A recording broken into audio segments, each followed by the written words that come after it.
Hello everyone, आज हम बात करने वाले हैं ट्रॉल मूवी की, जो कि अभी 2022 में रिलीज हुई है। कहानी स्टार्ट करने से पहले आप लोग सब्सक्राइब बटन को दबा दीजिए। दोस्तों, स्टार्टिंग में हमें नोरा नाम की लड़की को दिखाते हैं, जो कि अपने पिता के साथ में क्लाइंबिंग करने आई होती है, जहाँ वो दोनों एक पहाड़ पे चढ़ते हैं और टोबाइस सामने वाले पहाड़ की कहानी बताता है। वो बताता है 13 ट्रॉल शादी में आए थे और उन्हें जश्न मनाते मनाते सुबह हो गया, जिससे उन पे सूरज की रोशनी पड़ी और वो पत्थर के बन गए, जिससे ये पहाड़ बना है। तो उस पे नोरा कहती है, हाँ ये कहानी मैं बहुत बार सुन चुकी हूँ। जिसके बाद हमें 20 साल बाद का सीन दिखाते हैं और अब नोरा एक पैलियोंटोलॉजिस्ट होती है, जो कि बहुत पुराने जानवर या क्रीचर के बारे में रिसर्च करते हैं, और वो भी नॉर्वे में अटलांटिक कोस्ट के पास में खुदाई कर रही होती है, लेकिन उन्हें अभी तक कुछ भी नहीं मिला होता है। तो नोरा की टीम अब खुदाई रोकने को कहती है, क्योंकि वो 6 महीने से खुदाई कर रहे थे और उन्हें कुछ नहीं मिला था। लेकिन वो खुदाई रोकने की बात कर ही रहे होते हैं कि तभी नोरा को एक पुरानी हड्डी मिल जाती है। इसके बाद हमें एक माउंटेन को दिखाते हैं, जिसे कुछ लोग तोड़ रहे होते हैं, लेकिन वहीं कुछ लोग उस चीज का विरोध कर रहे होते हैं, लेकिन कर्मचारी फिर भी उसको ब्लास्ट कर देते हैं। इसके बाद में वो लोग अंदर जाते हैं तो उन्हें अंदर किसी तरह की बहुत खतरनाक सी आवाज आती है और वो पहाड़ गिरने लगता है, जिसमें दब के काफी लोग मर जाते हैं। जिसके बाद हमें नॉर्वे की आर्मी हेडक्वार्टर को दिखाते हैं, जहां उन लोगों को पता लग जाता है कि माउंटेन में कुछ हुआ है। तो वो लोग अपने कुछ फाइटर प्लेन वहां भेजते हैं और फिर सुरक्षा मंत्री इस चीज के बारे में पीएम को बताते हैं। हालांकि उन्हें ये नहीं पता होता है कि वहाँ क्या हुआ है। तो पीएम अपने एडवाइजर एंड्रियास से कहती है, ऐसे लोगों को बुलाओ जिन्हें इसके बारे में पता हो, जो लोग इसके बारे में पता कर सके। जिसके बाद हमें फिर से नोरा को दिखाते हैं। वो लोग अपनी खोज का सेलिब्रेशन कर रहे होते हैं और तभी वहाँ पर एक हेलीकॉप्टर आ जाता है, जिसमें से एक फौजी आकर नोरा को बताता है उसे नॉर्वे की राजधानी ओस्लो में उनके साथ चलना होगा। और ओस्लो पहुंचकर नोरा की मुलाकात एंड्रियास से होती है। तो वो एंड्रियास से पूछती है उसे यहाँ क्यों बुलाया गया है, जिसपे एंड्रियास उससे कहता है ये एक टॉप सीक्रेट है, आपको अभी पता लग जाएगा। और टॉप सीक्रेट वाली बात नोरा बहुत टाइम से सुन रही थी, इसलिए उसका ये बात सुनकर मूड खराब हो जाता है। तो वो उससे थोड़ा तेज आवाज में पूछ रही होती है और वो एक रूम में पहुंच जाते हैं, जहाँ एक मीटिंग चल रही होती है। तो सारे लोग चुप हो जाते हैं और नोरा भी देखकर चुप हो जाती है, क्योंकि वहाँ पर बहुत सारे बड़े बड़े लोग बैठे होते हैं। वहाँ पर देश के जनरल, सुरक्षा मंत्री, पीएम और बहुत सारे ऑफिसर बैठे होते हैं। तो नोरा भी वहाँ जाकर बैठ जाती है। जिसके बाद में वो लोग फिर से आपस में बात करने लगते हैं और कुछ इमेजेस भी देख रहे होते हैं, जिसके थ्रू नोरा को पता लगता है कि यहाँ क्या हुआ है और उसे क्यों बुलाया गया है। वहाँ बैठे हुए ऑफिसर अपने साइंटिफिक रीजन दे रहे होते हैं। तो नोरा कहती है, क्या यहाँ मजाक चल रहा है? तो पीएम उससे कहती है, तुम्हें ये मजाक लग रहा है? तो उस पे नोरा कहती है, आप में से किसी को भी ये निशान पैरों के नहीं लग रहे हैं? तो वो लोग उसकी हंसी उड़ाते हुए पूछते हैं, अगर ये पैरों के निशान है तो ये भी बता दो ये इतना बड़ा इंसान या जानवर कौन है। और तभी एक सिगरेट नाम की हैकर अंदर एक वीडियो लेकर आती है, जो कि एंड्रियास की दोस्त भी होती है। तो वो लोग जब उस वीडियो को देखते हैं तो उसमें उन्हें एक बहुत बड़े से मॉन्स्टर की झलक दिखती है, लेकिन वहाँ बैठे हुए ऑफिसर फिर भी इस बात को मानने के लिए तैयार नहीं होते हैं, ये कोई बड़ा मॉन्स्टर है।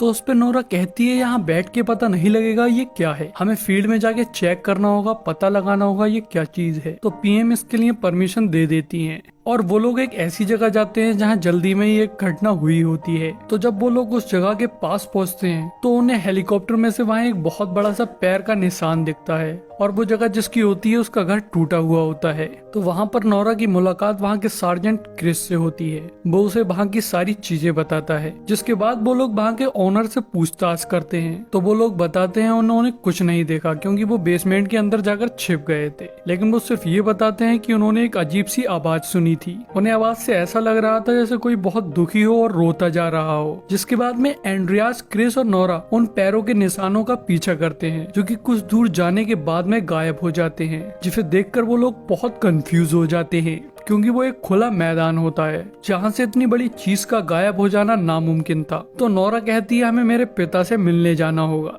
जो कि काफी अजीब हैं और वो ट्रॉल की कहानियों पे कुछ ज्यादा ही विश्वास करते हैं, तो इसलिए उनकी बातों पर ध्यान मत देना। तो कहानियों वाली बात सुनकर एंड्रियास कहता है, मैं भी कहानियां लिखता हूँ। जिसके बाद वो लोग वहाँ पहुँच जाते हैं जहाँ उसके पिता ने काफी रिसर्च कर रखी होती है। तो वो लोग वहाँ लगे एक आर्टिकल को देख रहे होते हैं। तो टोबाइस बताता है 1943 में पहाड़ों से कुछ निकला था, लेकिन उसे साबित करना बहुत मुश्किल है क्योंकि उसके सारे सबूत मिटा दिए गए हैं। तो नोरा कहती है, आज भी पहाड़ों से कुछ निकला निकला है। और फिर वो लोग टोबाइस को वो वीडियो दिखाते हैं और कहते हैं हमने पैरों के निशानों का पीछा किया था लेकिन हमें वहाँ कुछ भी नहीं मिला। और नोरा उससे पूछती है कि आप हमारी मदद कर सकते हैं। टोबाइस कहता है ये ट्रॉल हैं, जिसे सुनकर क्रिस और एंड्रियास थोड़े हैरान हो जाते हैं। और नोरा उनसे कहती है कोई कहानी की बकवास मुझे नहीं सुनना है, अगर कोई साइंटिफिक रीजन बता सकते हो तो बताओ, नहीं तो मैं जा रही हूँ। जिसपे टोबाइस कहता है अब से 1000 साल पहले ट्रॉल ह्यूमन की तरह नॉर्वे में नॉर्मली घूमा करते थे। तो नोरा कहती है अगर वो थे तो हमें उसके बारे में क्यों नहीं पता है, आपके अलावा और किसी को भी इस बारे में क्यों नहीं पता है, और हमें आज तक उनकी कोई भी हड्डी क्यों नहीं मिली या उनके वजूद का कोई भी प्रूफ हमें आज तक क्यों नहीं मिल पाया है जिससे हम पता लगा सकते थे कि वो क्यों विलुप्त हुए हैं। तो उस पर टोबाइस कहता है वो क्रिश्चियनिटी की वजह से विलुप्त हुए हैं और बात उनके वजूद की रही तो मैं उसे साबित करने के बहुत करीब था, लेकिन उन लोगों ने मुझे पागल करार दे दिया और उन्हीं लोगों ने सारे सबूतों को छुपा के रखा है और सारी सच्चाई को कहानियों में बदल दिया। जिसके बाद वो उन लोगों से उस जगह जाने को कहता है और वो लोग उसके आखिरी फुटप्रिंट के पास में पहुंच जाते हैं। तो टोबाइस वहाँ की मिट्टी सूंघ कर देखता है, जिसपे नोरा कहती है यहाँ कुछ नहीं है, मैं पहले ही सब कुछ चेक कर चुकी हूँ। और तभी अचानक से उनके पीछे वाला पत्थर हिलने लगता है और एक आंख खुलती है। तो वो उसे देखकर हेलीकॉप्टर पर भागकर बैठ जाते हैं और तभी वो ट्रॉल खड़ा होकर उन पे चिल्लाने लगता है। तो वो लोग उसकी लाइव टेलीकास्ट हेडक्वार्टर में करते हैं, जिसे देखकर वहाँ सारे लोग बहुत हैरान हो जाते हैं। और उसके बाद में वो लोग बेस पे पहुंच जाते हैं। तो टोबाइस उसे ट्रॉल कह रहा होता है, लेकिन वो लोग उसे ट्रॉल मानने के लिए तैयार नहीं होते हैं, वो उसे सिर्फ एक मॉन्स्टर मान रहे होते हैं।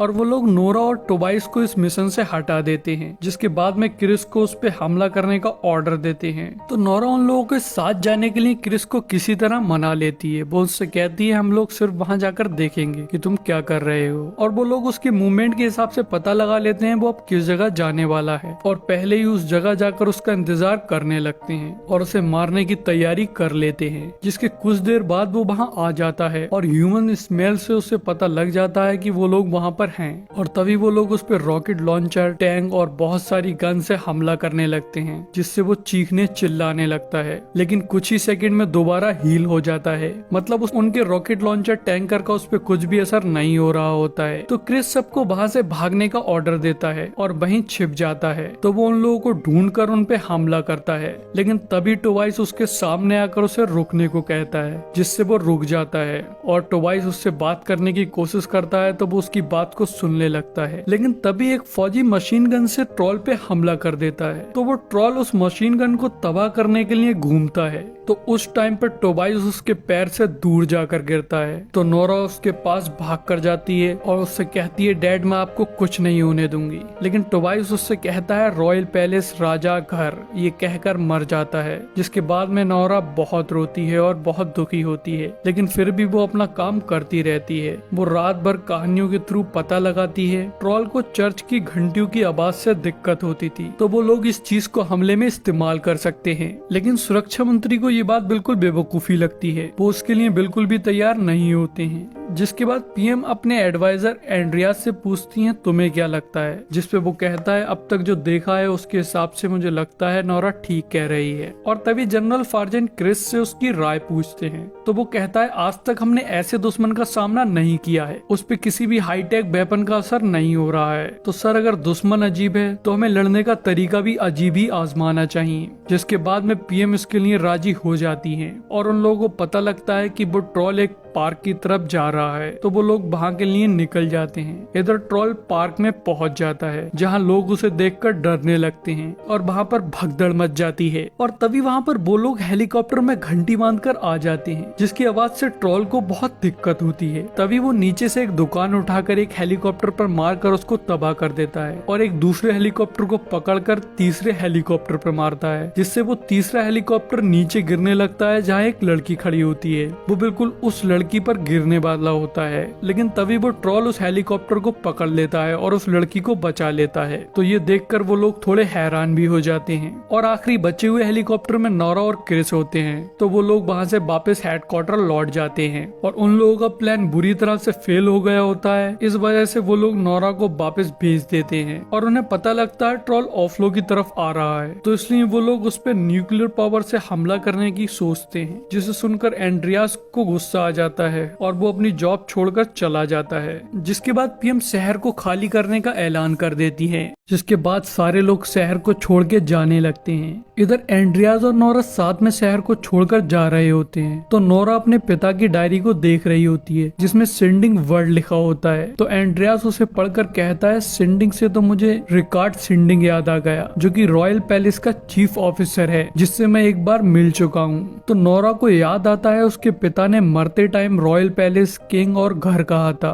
जिससे उसे लगता है इन सारी चीजों के जवाब उसे रॉयल पैलेस में जाकर मिलेंगे। तो वो लोग रॉयल पैलेस के लिए निकल जाते हैं और वहाँ पहुंचकर अंदर जाने की कोशिश करते हैं, लेकिन रॉयल पैलेस के गार्ड उन्हें अंदर नहीं जाने देते हैं। वो उन्हें वापस जाने को कह रहे होते हैं। तभी वहाँ पर रिकार्ड सेंडिंग आ जाता है और गार्ड से कहता है इन्हें अंदर आने दो। और फिर वो कहता है, मुझे पता था नोरा तुम मुझसे मिलने जरूर आओगी। और फिर वो उसे अंदर ले जाते हुए कहता है, तुम्हारे पिता को मैं बिल्कुल भी पसंद नहीं था, लेकिन तुम्हारे पिता मुझे बहुत पसंद थे। वो एक बहुत अच्छे इंसान थे, मैं उनकी बहुत रिस्पेक्ट करता था। और कहता है, मैं जो तुम्हें दिखाने जा रहा हूँ वो दुनिया में सिर्फ कुछ ही लोगों ने देखा है। जिसके बाद वो लोग एक डोर को खोलकर एक गुफा के अंदर पहुंच जाते हैं। वो उनसे कहता है, पहले के लोगों का मानना था कि अगर किसी राजा का घर दूसरे राजा के घर के ऊपर बनाया जाए तो वो उसके लिए बहुत अच्छा होता है। और फिर कहता है, ये गुफा 1920 में सभ्य बनाते हुए मिली थी। साथ ही वो कहता है, अब से 12 साल पहले हमने जो तुम्हारे पिता टोबाइस के साथ किया उसके लिए मैं बहुत शर्मिंदा हूँ। तो ये सुनकर नोरा उसे काफी सुनाती है, क्योंकि 12 साल पहले उसके पिता को इन्हीं लोगों ने पागल करार दे दिया था जब वो ट्रोल की सच्चाई साबित करने वाला था। जिसके बाद वो लोग वहाँ पहुंच जाते हैं। तभी सिंडिंग एक स्विच को ऑन करता है जिससे वहाँ लाइट जल जाती है। तो वहाँ पर बहुत बड़े बड़े स्केलेटन पड़े होते हैं और सिंडिंग बताता है ये ट्रोल के राजा का घर है जिसके ऊपर रॉयल पैलेस को बनाया गया था। और अब नोरा को ये भी समझ में आ जाता है उसके पिता ने मरते टाइम रॉयल पैलेस, राजा और घर क्यों कहा था। जिसके बाद में वो उनके स्केलेटन को यूवी लाइट टॉर्च से मारकर देखने लगती है, लेकिन यूवी लाइट पड़ते ही वो पत्थर में बदलने लगते हैं, जिससे उसे पता लग जाता है कि ट्रोल धूप की रोशनी से यूवी रेस से पत्थर बन जाते हैं। और तभी सिंडिंग फिर से बताता है कि इन सारे लोगों को अब से बहुत पहले मार दिया गया था, लेकिन उनके एक बच्चे को नहीं मारा गया जिसे मरने के लिए उन माउंटेन के अंदर डाल दिया गया था। जी सुनकर नोरा समझ जाती है वो ट्रोल अपने घर अपनी फैमिली से मिलने आ रहा है। तो उसके दिमाग में एक आइडिया आता है। वो रॉयल पैलेस से एक गाड़ी लेती है और क्रिस को कॉल कर उसकी मदद मांगती है।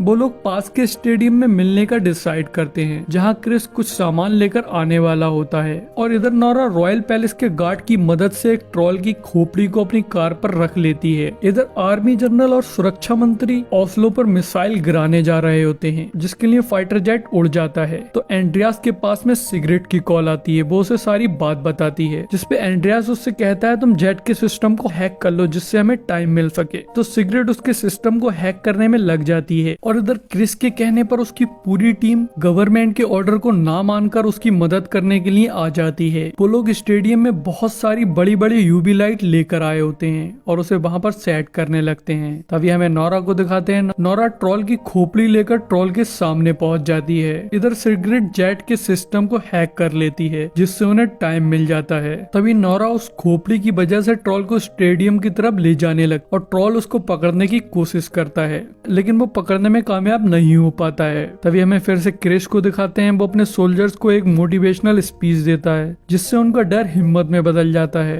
तभी हमें फिर से नोरा को दिखाते हैं। वो स्टेडियम के काफी करीब आ चुकी होती है, लेकिन तभी ट्रोल की खोपड़ी उसकी कार से गिर जाती है, जिसे वो ट्रोल उठा लेता है और उसे देखकर रोने लगता है। उसे अपनी फैमिली को खोने का बहुत दुख होता है। और तभी वो खोपड़ी उसके हाथ से गिरकर टूट जाती है, जिसके बाद में वो गुस्से में चिल्लाने लगता है और नोरा के पीछे फिर से लग जाता है। इधर हेडक्वार्टर में सुरक्षा मंत्री को पता लग जाता है कि जेट के सिस्टम को सिगरेट हैक कर रही है, तो वो उससे उसका लैपटॉप छीन लेता है और उस चीज को ठीक करा लेता है। तभी हमें फिर से नोरा को दिखाते हैं। वो स्टेडियम में पहुंच जाती है। स्टेडियम में पहुंचते ही एंड्रियास कार में से कूद जाता है और तभी ट्रोल कार को पकड़ लेता है और उसको तबाह कर देता है, लेकिन उससे पहले नोरा कूद जाती है। और जैसे ही ट्रोल नोरा को जिंदा देखता है तो वो उसे अपने पैर से दबाने लगता है, लेकिन उससे पहले क्रिस यूवी लाइट को स्टार्ट कर देता है, जिससे ट्रोल को बहुत दिक्कत होती है। उसकी पूरी बॉडी जलने लगती है और इधर जेट भी ट्रोल के करीब आ जाता है, लेकिन वो जनरल और मंत्री को बताता है कि ट्रोल के आसपास लोग हैं। तो जनरल मिशन को अबॉर्ट करने को कहते हैं, लेकिन सुरक्षा मंत्री फिर भी मिसाइल छोड़ने को कह रहे होते हैं और वो बहुत ज्यादा जबरिया कर रहे होते हैं। तो सिगरेट वहाँ पर आकर उसे एक पंच में बेहोश कर देती है। है जिसपे जनरल सिगरेट से कुछ नहीं कहते हैं और मिशन अबॉर्ट हो जाता है। फिर हमें ट्रॉल को दिखाते हैं। ट्रॉल को यूवी लाइट से बहुत दर्द हो रहा होता है, वो दर्द के मारे चिल्ला रहा होता है। तो नोरा को लगता है कि इससे तो वो मर जाएगा और वो सोचती है ट्रॉल की तो इसमें कोई गलती भी नहीं है, बल्कि यहाँ पर तो ह्यूमन गलत हैं। उन लोगों ने उसकी फैमिली को मार दिया और उसके बाद में अब उसको भी मारने की कोशिश कर रहे हैं। तो उसे लगता है हम लोगों को उसे नहीं मारना चाहिए, इसलिए वो यूवी लाइट को बंद करने को कहती है, लेकिन वो लोग उसकी बात को नहीं सुनते हैं। तो वो खुद जाकर यूवी लाइट को बंद कर देती है और ट्रॉल से कहती है तुम यहाँ से वापस पहाड़ों में चले जाओ, नहीं तो ये लोग तुम्हें मार देंगे। तो ये देखकर ट्रॉल रुक जाता है और उसकी तरफ देखने लगता है, लेकिन वो वहां से जा पाता उससे पहले सुबह हो जाता है और सूरज निकल आता है। और जैसे ही सूरज की रोशनी ट्रॉल पे पड़ती है वो पत्थर में बदल जाता है और वहीं मर जाता है। जिसके बाद में पीएम जनरल और सारे लोग वहां आते हैं। तो एंड्रियास पीएम को देखकर उनसे कहता है जब मैंने जॉब छोड़ने की बात कही थी तो मैं मजाक कर रहा था, लेकिन अब मैं सच में जॉब छोड़ रहा हूँ क्योंकि मुझे एक राइटर बनना है। और फिर एंड्रियास जाते टाइम नोरा से कहता है इसके जैसे और भी हो सकते हैं। इसके बाद में पोस्ट क्रेडिट सीन में हमें वो जगह दिखाई जाती है जहाँ से ये ट्रॉल आया होता है, जहाँ कुछ हिल रहा होता है, और यही हमारी मूवी का एंड हो जाता है। सो गाइस, अगर आपको वीडियो अच्छी लगी हो और अगर आपने अभी तक चैनल को सब्सक्राइब नहीं किया हो तो चैनल को सब्सक्राइब जरूर कर दीजिए और वीडियो को लाइक कर दीजिए और कमेंट करके बताइए कि मूवी कैसी लगी।